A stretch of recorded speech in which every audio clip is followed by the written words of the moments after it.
this is Cock, Malayali from India. Director Dijo Jose Anthony, writer Sharis Mohammed, producer Liston Stephen, DOP ചെയ്തിരിക്കുന്നത് Sudeep എലമോൺ, music Jakes Bijoy, Sarang ആണ് DAയും editing ചെയ്തിരിക്കുന്നത്. വളരെ confused ആയിട്ടുള്ള ഒരു സിനിമയായിട്ടാണ് എനിക്ക് ഫീൽ ചെയ്തിട്ടുള്ളത്. കാരണം സിനിമ തുടങ്ങി നിവിന്, ധ്യാൻ, ആൽപ്പറമ്പിൽ ഗോപി, അതാണ് നിവിൻ്റെ ക്യാരക്ടറിൻ്റെ പേര്, ഒരു സംഘിയാണ്.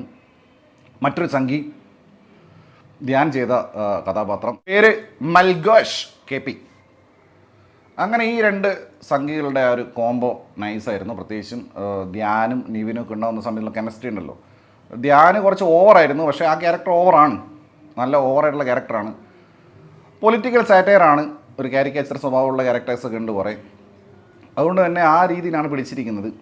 അങ്ങനെ പടം ഫസ്റ്റ് ഹാഫ് കുറേ കോമഡി എനിക്ക് പേഴ്സണലി വർക്കൗട്ട് ആയിട്ടുണ്ട്. എസ്പെഷ്യലി നിവിൻ്റെ ഒരു നാച്ചുറലായിട്ടുള്ള സാധനം ആ ഒരു ഏരിയയാണ്, നിവിൻ്റെ സോണാണ്.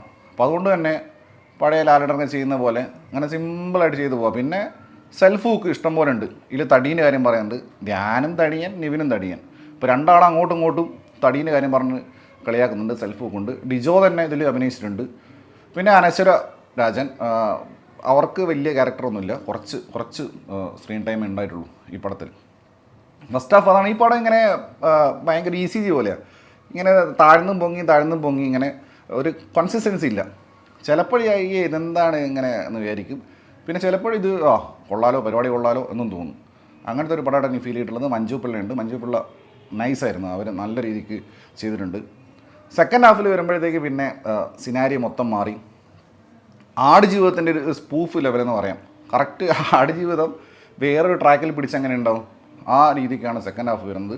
അവിടെ പിന്നെ ഇനി ഈ ഷാരിഫ് മുഹമ്മദിൻ്റെ പരിപാടി അറിയാലോ, പൊളിറ്റിക്സ് പറയുന്നുള്ളതാണ്, എസ്പെഷ്യലി സുഡാപ്പികൾക്കെതിരെ, സംഘികൾക്കെതിരെ. പക്ഷേ എൻഡ് ഓഫ് ദ ഡേ പുള്ളി മതം എന്തോ വലിയ സംഭവമാണ് എന്നും പറഞ്ഞു വെക്കുന്നുണ്ട്, മനസ്സിലായില്ലേ? അപ്പോൾ ഇത് പുള്ളിയുടെ പൊളിറ്റിക്സ് ഉണ്ട്, അത് സിനിമയിൽ കൂടെ പറയുന്നുണ്ട്. ഡിജോയും അത് തന്നെയാണ് പറയുന്നത്. പക്ഷേ മതം എന്നുള്ളതിനെ മാറ്റി നിർത്തിക്കൊണ്ടല്ല, മത തീവ്രവാദം അതിനെതിരായിട്ടാണ് സംസാരിക്കുന്നത്.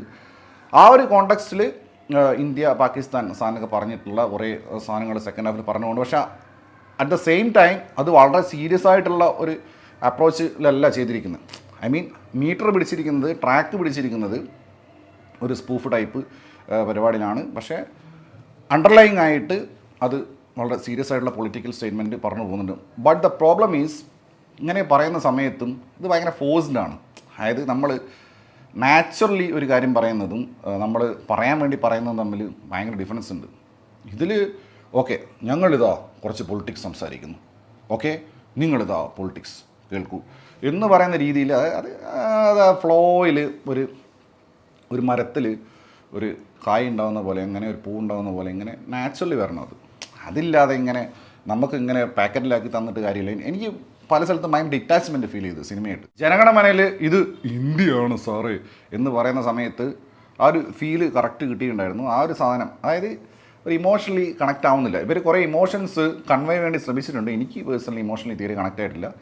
പിന്നെ ഞാൻ പറഞ്ഞല്ലോ ഓൾറെഡി, നിവിൻ്റെ നാച്ചുറൽ പെർഫോമൻസ് കൊണ്ട് മാത്രം, ആ ഒരു സംഭവം കൊണ്ട് മാത്രം ഈ പടം പല സ്ഥലത്തും വർക്കായിട്ടുണ്ട്. ബട്ട് ആസ് എ ഹോൾ നോക്കുന്ന സമയത്ത് സംഭവം അങ്ങ് റെഡി ആയിട്ടില്ല, ഉദ്ദേശിച്ച കാര്യം നടന്നിട്ടില്ല. പൊളിറ്റിക്സ് പറയാൻ ശ്രമിച്ചു, പക്ഷേ അത് മൊത്തത്തിൽ വർക്ക് ആയിട്ടില്ല എന്നാണ് ഈ പടത്തെക്കുറിച്ച് പറയാനുള്ളത്. മറ്റ് ആക്ടേഴ്സ് പറയുമ്പോൾ സലീം കുമാർ കുറേ കാലത്തിന് ശേഷം വളരെ നാച്ചുറലായിട്ട് എനിക്ക് ഫീൽ ചെയ്തിട്ടുണ്ട്. അതായത് മറ്റ് വിൻറ്റേജ് സലീം കുമാറിനെ ആക്കാൻ വേണ്ടി ശ്രമിച്ചിട്ട് അലമ്പാക്കുന്ന പരിപാടിയൊന്നുമില്ല. കറക്റ്റ് ഇപ്പോഴത്തെ Salim Kumar, contemporary Salim Kumar. Vijayakumar cheating star, പുള്ളിയെ തന്നെ ഇതിൽ സെൽഫ് റോൾ ഉണ്ട്, സെൽഫ് ഹൂക്ക് ഉണ്ട്. അല്ലെങ്കിലേ ചതിയൻ എന്ന ചീത്തപ്പേര് എനിക്കുണ്ടെന്ന് പുള്ളിയെ പറയുന്നുണ്ട്. അങ്ങനെ കുറേ പരിപാടി ഇതിനകത്തുണ്ട്. പിന്നെ നന്ദു, ഷാജു, അങ്ങനെ കുറേ പേരൊക്കെ ഇതിൽ അഭിനയിച്ച് പോയിട്ടുണ്ട്. ഷൈൻ ടോം ചാക്കോ, പുള്ളിയെ പതിയായിട്ട് അങ്ങനെ സിനിമയിൽ കാണാറില്ല, ഇതിൽ വന്നിട്ടുണ്ട്. ഇതിൽ ഡയലോഗ് ക്ലിയർ ആയിരുന്നേ. പുള്ളിക്കും അങ്ങനെ ഒരു അത്യാവശ്യം പൊളിറ്റിക്കൽ സ്റ്റേറ്റ്മെൻറ്റുള്ള ഒരു സീനാണ് കൊടുത്തിരിക്കുന്നത്. അത് ഭയങ്കര ഫോഴ്സ്ഡ് ആയിരുന്നു.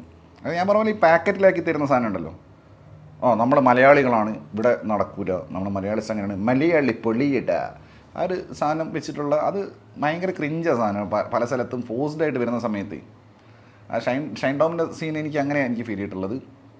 അങ്ങനെ കുറേ സീൻസ് ഇതിനകത്തുണ്ട്. പിന്നെ പാകിസ്ഥാനിയായിട്ട് അഭിനയിച്ച ഒരു പുള്ളിയുണ്ട്. പുള്ളി നല്ല പൊളിയായിരുന്നു. പുള്ളിയും നിവിനും തമ്മിലുള്ള കോംബോ ഞാൻ പറഞ്ഞു. ഫസ്റ്റ് ഹാഫിൽ ധ്യാനും നിവിനും, സെക്കൻഡ് ഹാഫിൽ നിവിനും ഈ പാകിസ്ഥാനിയായിട്ട് അഭിനയിച്ച പുള്ളി. ആ ഭാഗമൊക്കെ നല്ല നിവിൻ്റെ എസ്പെഷ്യലി നിവിൻ്റെ പെർഫോമൻസ് കൊണ്ടും അങ്ങേരുടെ പെർഫോമൻസ് കൊണ്ടും നല്ല രസമുണ്ടായിരുന്നു. ജെയ്ക്സ് ബിജോയുടെ കാര്യം പറയുകയാണെങ്കിൽ സോങ്സ് എനിക്ക് ടീസറിൻ്റെ ഇറങ്ങിയ സോങ്ങും ആ പരിപാടിക്ക് എനിക്ക് ഭയങ്കര ഇഷ്ടപ്പെട്ടിട്ടുണ്ടായിരുന്നു. പക്ഷേ ഇതിൽ പടത്തിൽ വന്ന സോങ്സ് ഒന്നും വലിയ രസം തോന്നിയില്ല. പക്ഷേ സ്കോർ പൊളിയായിരുന്നു. ഇതിൽ പാലേ തേനേ കൃഷ്ണ എന്ന് പറഞ്ഞ പാട്ടുണ്ട്. അത് വിനീത പാടിയിരിക്കുന്നത്. വിനീതിൻ്റെ യുണീക്ക് വോയിസ് ആണല്ലോ. വിനീതിൻ്റെ വോയിസ് കേൾക്കുമ്പോൾ തന്നെ ഭയങ്കര ഫ്രഷ്നെസ് ഫീൽ ചെയ്യും.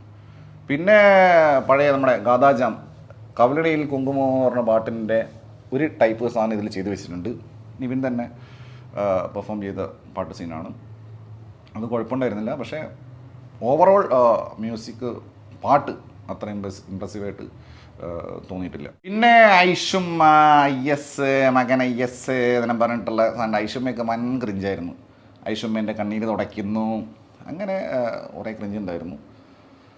പിന്നെ ക്ലൈമാക്സ് ഓഫ് കോഴ്സ് അത് സ്പോയിലറായിട്ട് പറയാൻ പറ്റില്ല. ക്ലൈമാക്സിലും ക്രിഞ്ചുണ്ട്. പിന്നെ ക്രിക്കറ്റ് സീന് അത് പറയേണ്ടതാണ്. നിവിൻ ഓൾറെഡി 1983 എബ്രി ഷൈൻ്റെ പടത്തിൽ നമ്മൾ കണ്ടിട്ടുള്ളതാണ്. നിവിൻ്റെ ക്രിക്കറ്റ് ഷോട്ട് അത് പല പടത്തിലുണ്ട്. പടവെട്ടിലും നിവിൻ ക്രിക്കറ്റ് കളിക്കുന്നുണ്ട്. നിവിനും ക്രിക്കറ്റും തമ്മിൽ ഒരു സാധനമുണ്ട്. അത് ഈ പടത്തിലുണ്ട്. അത് നല്ല രീതിക്ക് വർക്കായിട്ടുണ്ട് അത്. അങ്ങനെ ഇതാണ് ഈ പടം, മലയാളി ഫ്രം ഇന്ത്യ. എന്തൊക്കെയോ പറയാൻ വേണ്ടി എന്തൊക്കെയോ ചെയ്യാൻ വേണ്ടി ശ്രമിച്ച്, പക്ഷേ ഒത്തില്ല. പക്ഷേ എന്നിരുന്നാൽ കൂടെ പേഴ്സണലി എനിക്ക് ഭയങ്കര ബോറായിട്ടൊന്നും തോന്നിയില്ല. നിവിൻ ഫാക്ടറാണെന്നുള്ള കാരണം ആ രീതിക്ക് കുഴപ്പമില്ലാതെ കണ്ടിരുന്ന ഒരു സിനിമ. മലയാളി പൊളിയട.